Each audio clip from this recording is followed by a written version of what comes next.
Hello and welcome to Spirit Touched.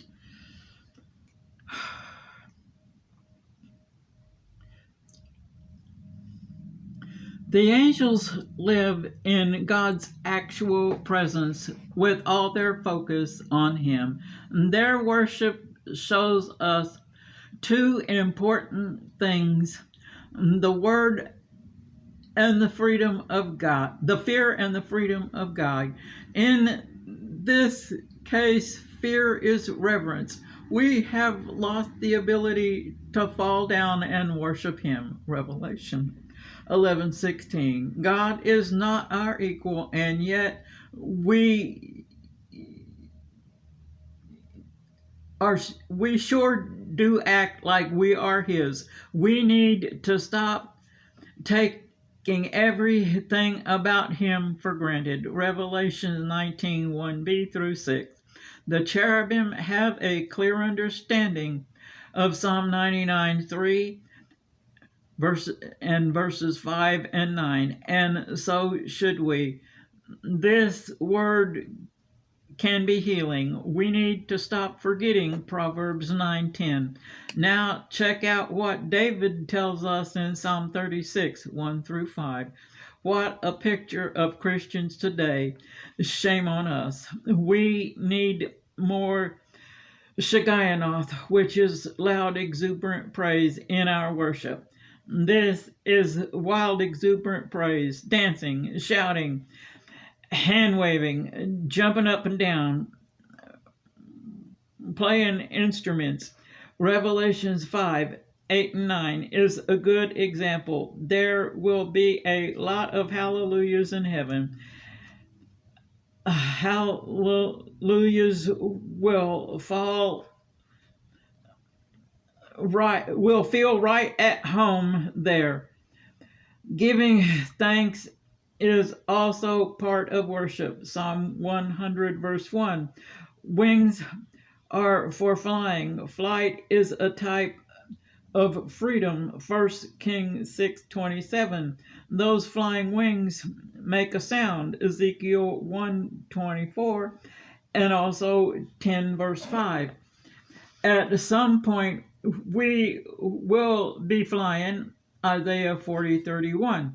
This freedom comes from what James 1 verse 25 says and Lamentations 3:41. Why? Because of 2 Corinthians 3:17. Maybe it's time to crank up our praise and worship another notch or two. God can count on His angels to obey and do it with haste. He knows they will do the job right. Psalms 103:1 and Hebrews 11:14. This tells us, number one, that angels are sent forth.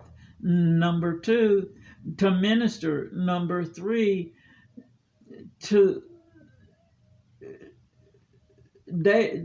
daily those who will inherit salvation. Psalm 34:7 tells us their number 4 mission is to surround us with protection from evil spirits. Their assignments match the person they are helping in that time period. Notice in the Old Testament, Daniel is told to seal up the vision because it is for the future.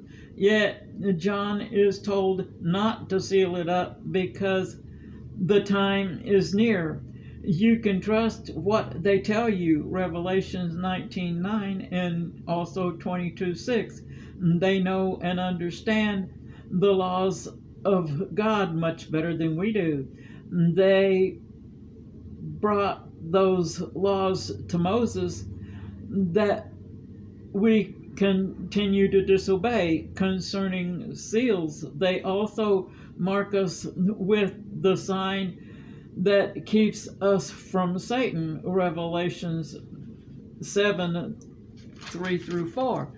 This mark is very different from the Revelations 13, 16, and 17 one that we do not want, or the Revelation 14, 9 through 11 one. Yes, they know which ones get which mark and will not make any mistakes.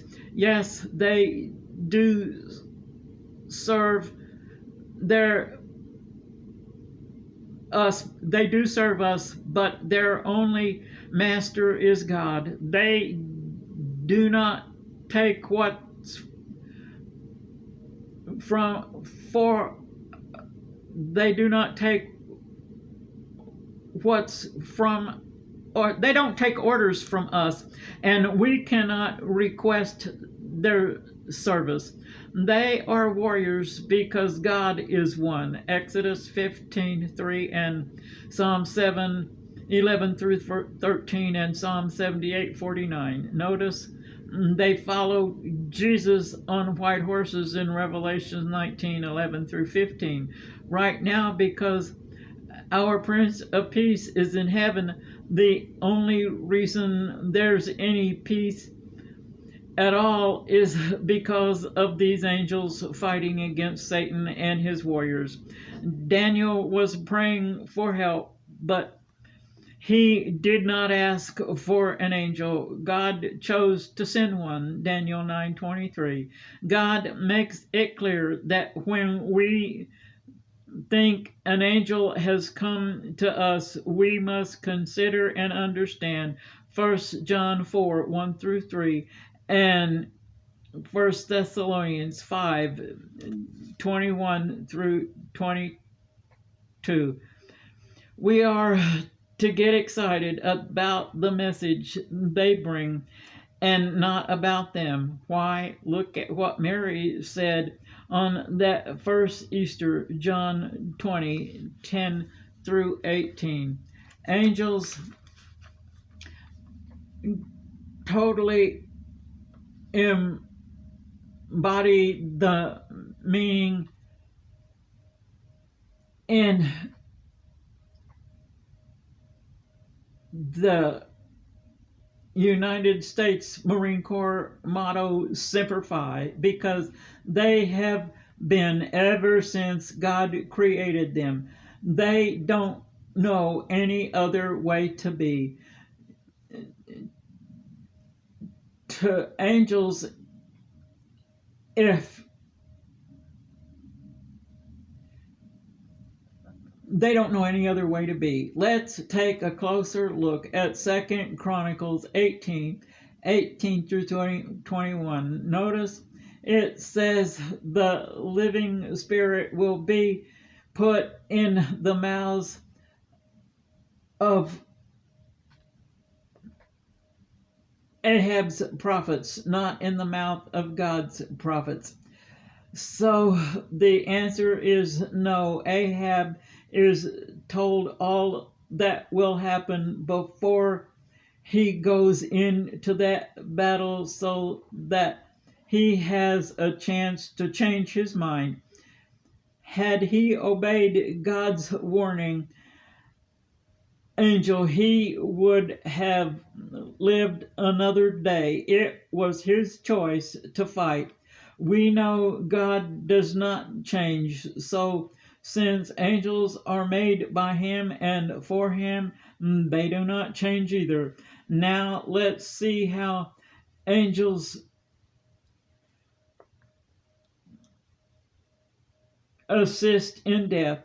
When we die, our spirit and our soul leave the body, so we are no longer in the physical and spiritual realm, but just we are no longer in the physical and spirit realm, but just in the spiritual, like angels. Our soul is precious to God. Psalm 116:15 and Revelation 14:13. For believers, death is not the end. We Christians face death in a different way than non-believers because of our faith